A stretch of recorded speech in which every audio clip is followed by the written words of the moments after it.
do sol reflete no que parece ser a correnteza de um rio. Não se engane, este é apenas um fio d'água que, em plena estiagem, ainda encontra forças para desaguar na represa de Itupararanga, em Alumínio. Em vez de uma área inundada, abrigo para os peixes, o que se vê são restos de troncos cravados no solo seco. A nova paisagem entristece Roberto. Eu sou nascido e criado aqui na região, né? E sempre eu vinha pescar para cá, inclusive venho com meus primos que pescam, que são pescadores. Mas últimos anos para cá tá acontecendo isso. E esse ano aqui tá pior. Esse ano aqui eu acho que é o pior de todos os anos que eu tô vendo a represa desse jeito. Construída em 1911, a represa de Itupararanga é formada pelos rios Sorocaboaçu, Sorocamirim e Una. A barragem fica em Votorantim e tem 38 metros de altura, o equivalente a um prédio de mais de 10 andares. Ela banha 6 municípios da região. Sorocaba e Alumínio fazem a captação de água da represa para abastecimento. 80% da água que sai das torneiras dos lares sorocabanos são de Itupararanga. A represa fornece a cada segundo 1.800 litros que seguem para a estação de tratamento do Cerrado e são complementados com a água que é captada do reservatório de Ipaneminha. O período longo sem chuvas mudou a cara da Itupararanga. O Grupo Votorantim, que controla a barragem, não revela o nível atual da represa por questões estratégicas. Afirma apenas que está dentro da média histórica. Quem vive há mais de uma década próximo a ela, conta que nunca viu a água se distanciar tanto da margem. Olha, o Paulo e o Franco são donos de uma escola náutica que fica às margens da represa.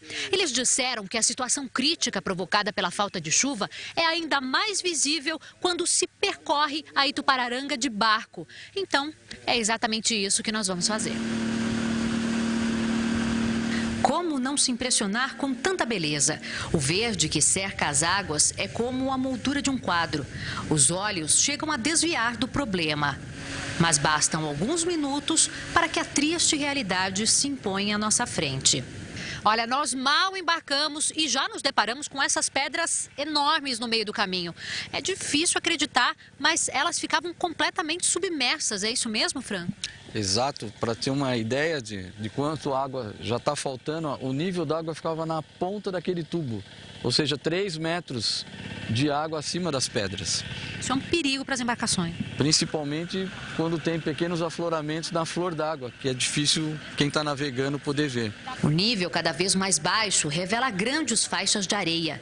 As rampas de acesso das casas que ficam às margens da represa não chegam mais até a água. Veja até onde esta chegava antes de ser ampliada. Olhando assim, até parece que a represa está cheia. Mas neste ponto onde nós estamos, o nível baixou tanto que a lancha encalhou. Para se ter uma ideia, mesmo a uma distância enorme da margem, é possível descer e caminhar.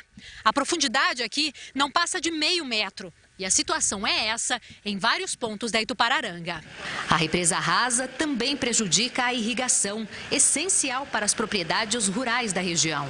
Prejuízo também para quem vai à represa em busca de lazer, esportes e navegação. Abaixado demais a represa, o banco de areia vai aparecer muito. E as embarcações que a pessoa não tem experiência, com certeza, quando o casco bate, ele vai provocar um acidente. Isso é com jet ski, principalmente com lanche de um calado maior, uma quilha. Então vai bater e vai provocar um acidente muito grave. Os frequentadores da represa testemunham um cenário diferente a cada semana, assim como as aves que se alimentam dos peixes que vivem nela.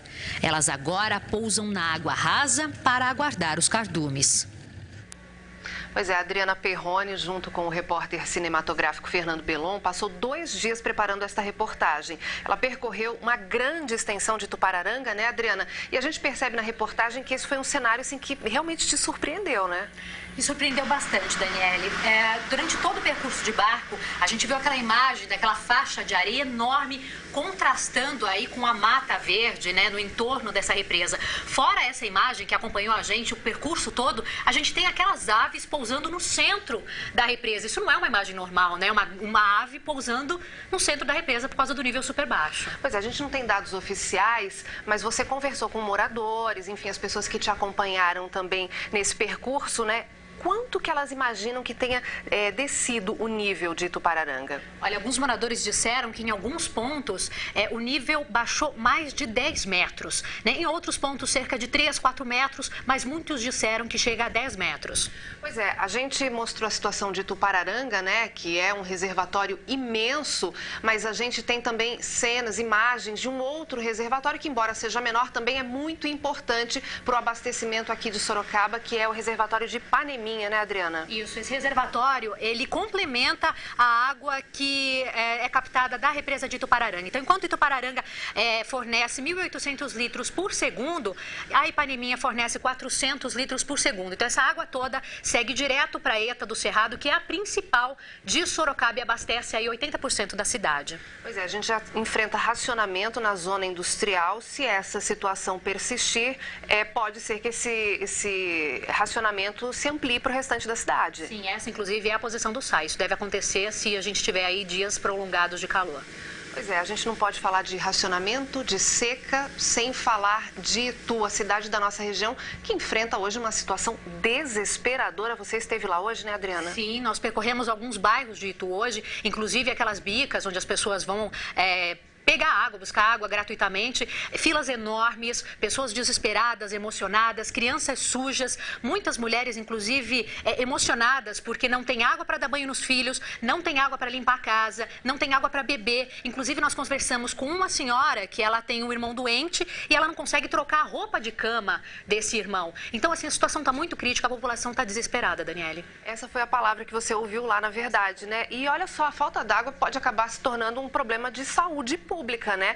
Tanto que ontem o Ministério Público voltou a recomendar que a Prefeitura tome medidas concretas, imediatas e eficazes para amenizar os efeitos da seca. A gente lembra, né, que na semana passada a Prefeitura anunciou algumas medidas, como a suspensão de autorizações e de licenças para novos empreendimentos em Itu e decretou e também emitiu decretos para explorar poços particulares. Você conversou com a concessionária hoje? Alguma resposta nesse sentido? Sim, eu conversei com a concessionária Águas de Itu e que eles disseram que eles estavam aguardando a publicação desse decreto no Diário Oficial. Depois, eles encaminharam uma nota aqui para a redação e disseram que até o momento a Prefeitura publicou autorização para captação de água em uma fazenda onde há aí uma bateria de poços artesianos. O que tudo indica, o que intriga, na verdade, o Ministério Público é a demora, né, em se resolver, em se tomar uma medida mais efetiva. Veja só um trecho do documento que foi divulgado ontem. A gente vai colocar... É